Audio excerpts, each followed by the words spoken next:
toutes, j'espère que vous allez bien. Comme vous l'avez vu dans le titre, je fais un... J'ai déjà fait, mais j'ai pas fait en vidéo. Et là, j'avais envie de la refaire. Et je me suis dit, bah, je vais la faire en vidéo, hein, tant qu'à faire.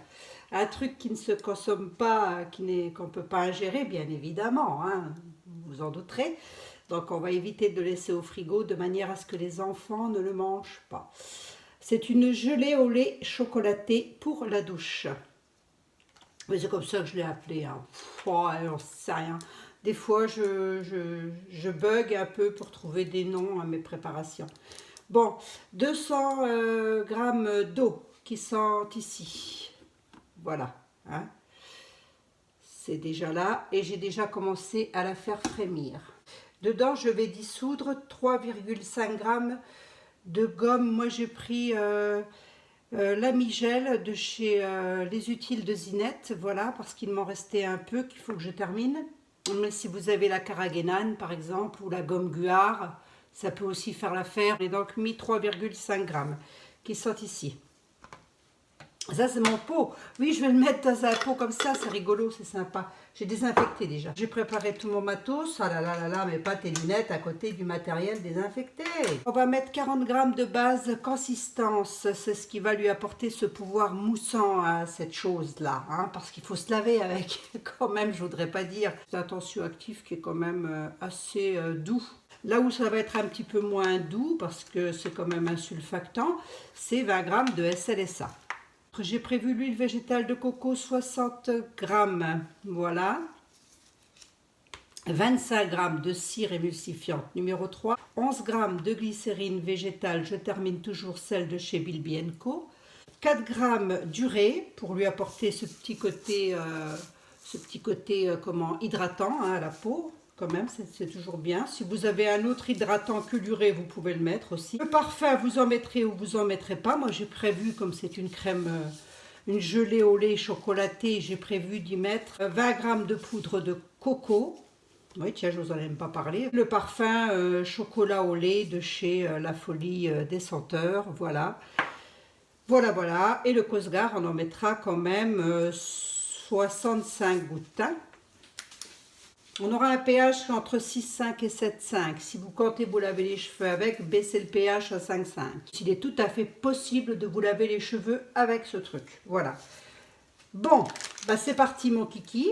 Mon eau est en train de frémir. Dès qu'elle aura commencé à frémir, je vais peser tout le reste de mes ingrédients et je vous retrouve. À tout de suite. Bon, c'est de la coco bio que j'ai acheté... chez Grand Frais, hein, tout simplement. Je ne me suis pas cassé le sifflet non plus. J'ai du mal à respirer là. Pourquoi j'ai du mal à respirer? Je vous le demande. Allez, hop. La Lorraine est un climat qui ne me convient pas très bien. Et j'y suis pourtant natif. Bon. On va faire chauffer la cire numéro 3 et la coco. Allez, c'est parti, bah mon coco. C'est parti mon coco. Voilà, et puis bah, on fera une petite émulsion avec tout ça. Vous allez voir comment je procède, hein, c'est pas compliqué. Une fois que ce sera fait, eh ben, ma foi, on mettra le restant des ajouts. Hein. Allez, à tout de suite. Je continue à peser mes ingrédients. Donc j'ai la base consistance. La base consistance, je me rapproche de mes yeux. J'ai dit que j'en mettais 40 grammes. Bon, j'étais un petit peu malade, mais ça va mieux. C'est très visqueux, hein, la consistance. Le SLSA. Donc, le SLSA et la basse consistance, c'est bien ce qui va apporter le pouvoir moussant, hein, vous vous en doutez. 20 grammes de SLSA.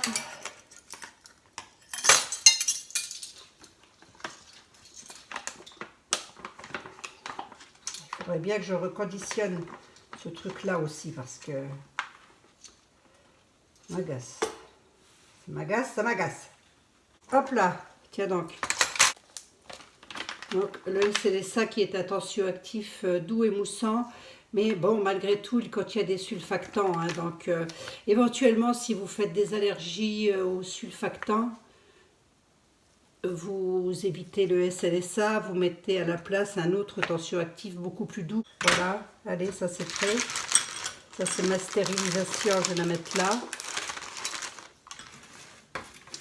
Voilà, qu'est-ce que j'ai dit d'autre encore?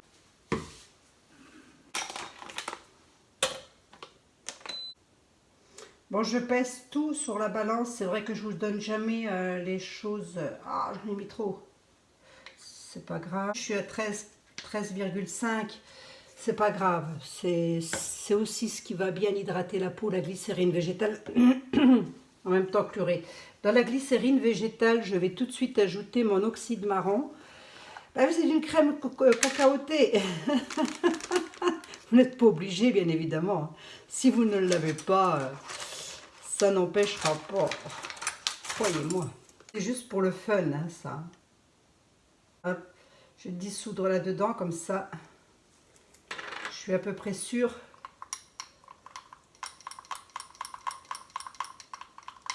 Et voilà, on a déjà du marron là. Hein. On a déjà de la couleur cacaotée. Hein. Ah bah oui, je sais, vous allez me dire, moi le chocolat, c'est quelque chose. J'aime bien. Hop. Pas envie que ça se renverse quand même. Donc l'oxyde marron qui est un pigment minéral naturel, hein, je pense, de chez Aromazone. Mais si vous l'avez d'ailleurs, c'est bien aussi. Hein. Bon, ça c'est fait, ça c'est fait. L'acide lactique, on en mettra après. Je vais peut-être mettre un petit peu d'orange. Je sais pas, je me tâte pour les parfums. Et il me restait donc l'urée. L'urée à peser, 4 grammes.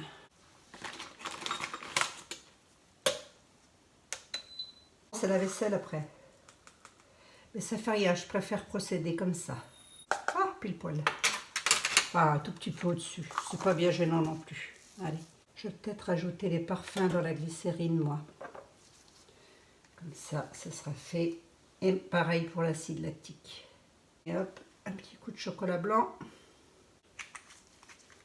Et quelques gouttes d'huile essentielle d'orange douce. On émulsionne, ça sent déjà très bon. Donc je le répète, ne laissez peut-être pas ça au frigo parce que vu la texture et l'odeur, les enfants peuvent parfaitement penser que ça se mange. Je vous le dis parce que moi j'ai un petit-fils qui est hyper gourmand et je crois qu'il, sans demander, il est capable d'y aller. Hein, d'y aller franchement. Bon bah tout a fondu là. Tiens, on va servir la place, hein, ça vous en dit. Voilà, mon eau est frémie. Donc, est-ce que vous voyez bien ce que je fais? Voilà, je mets donc l'eau frémissante, hein, pas bouillante, mais frémissante, dans mon bécher, dans lequel je vais venir rajouter l'urée déjà, pour que ça... Non, peut-être pas. Non, je vais déjà mettre ma carragénane, parce que je veux. Je sais pas ce que je veux faire. Ouais, c'est... Vous pouvez prendre la carragénane, mais... Oui, non, moi, c'est pas la carragénane que j'ai pris, c'est l'anigel. Anigel, oh, je sais plus.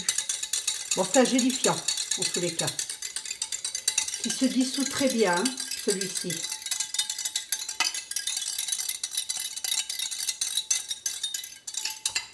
Allez, puisqu'on y est, je vais mettre l'urée.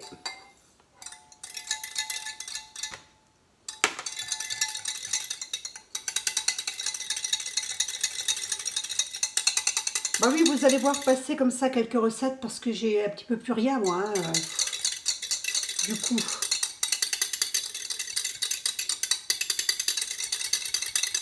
Rendez-vous compte. Ça gélifie. Je vais de suite incorporer mon lait de coco. Avant que ce soit trop gélifié. Donc regardez bien comment je procède. Hein. Ouvrez grand vos yeux.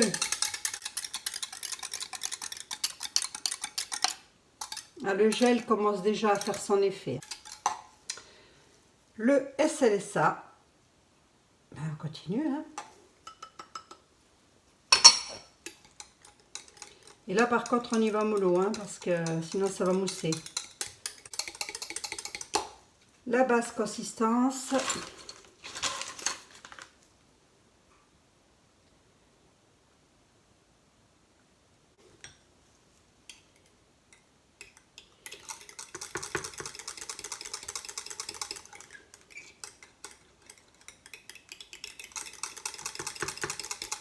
on va ajouter maintenant l'huile qui est ici, je vous rappelle, qui a fondu avec la cire émulsifiante numéro 3. Et on va se faire une petite émulsion, hein. Vous en dites-vous.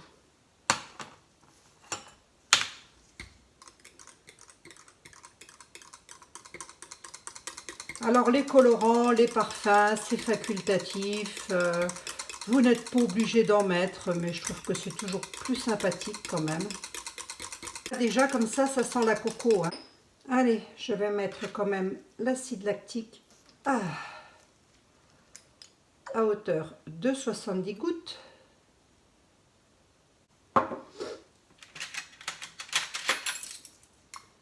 Et je touille. Donc là, j'ai la glycérine végétale, les parfums, l'oxyde marron et l'acide lactique. Voilà. Et puis, je vais peut-être bien y mettre le conservateur. Tiens, comme ça, ce sera fait aussi, ça. Mais j'ai dit 70. Donc, ce genre de choses, moi, en règle générale, ça fait pas une vie chez moi non plus, hein. Bon, c'est pas parce qu'on a mis de l'acide lactique qu'on ne prend pas un pH.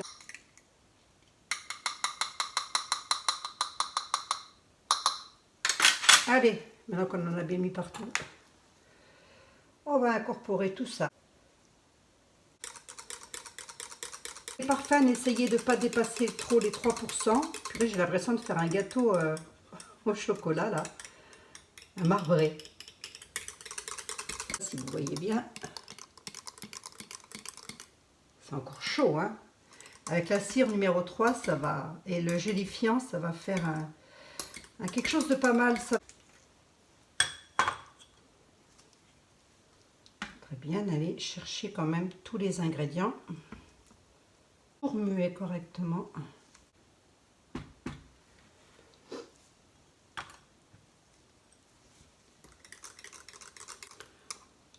C'est encore chaud, donc voilà, hein, la couleur, vous avez vu ça. Vous allez voir que ça va être en pot, ça donne vraiment faim. Bah on va se prendre un petit pH, hein. Tiens, j'ai fait la tare. Et je suis à 5,3, c'est très bien. Allez, on va mettre en pot, hein, que j'ai déjà préparé. Je vais vous montrer la texture. Moi, je suis une psychopathe avec la décontamination. Je suis une psychopathe. Voilà. Alors, je vais vous montrer ce que ça donne, ce que vous allez bien voir.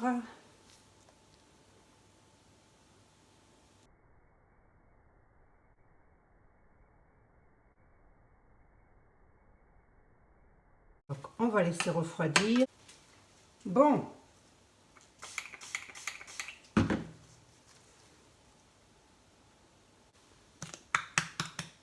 Voilà ce que ça donne.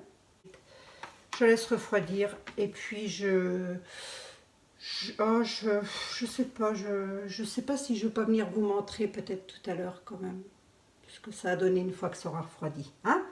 Allez, ça je ferai pas. Si la vidéo n'est pas trop longue, je vous mets ça. Allez, à tout à l'heure.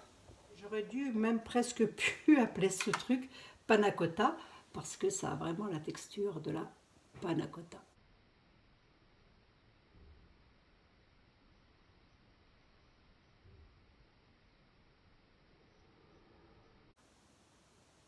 Voilà. Il n'y a plus qu'à saver et sentir bon le chocolat. Ma foi, quand on est gourmand de partout. Voilà. Bien évidemment, si vous faites comme moi et que qui vous prend l'envie de le mettre dans un pot comme ça, je trouve que c'est sympa aussi, hein, comme ça. Prévenez les enfants et les gourmands, ça ne se mange pas. Allez, prenez bien soin de vous surtout, hein. Et puis, bonne douche à tous. Bisous, bisous.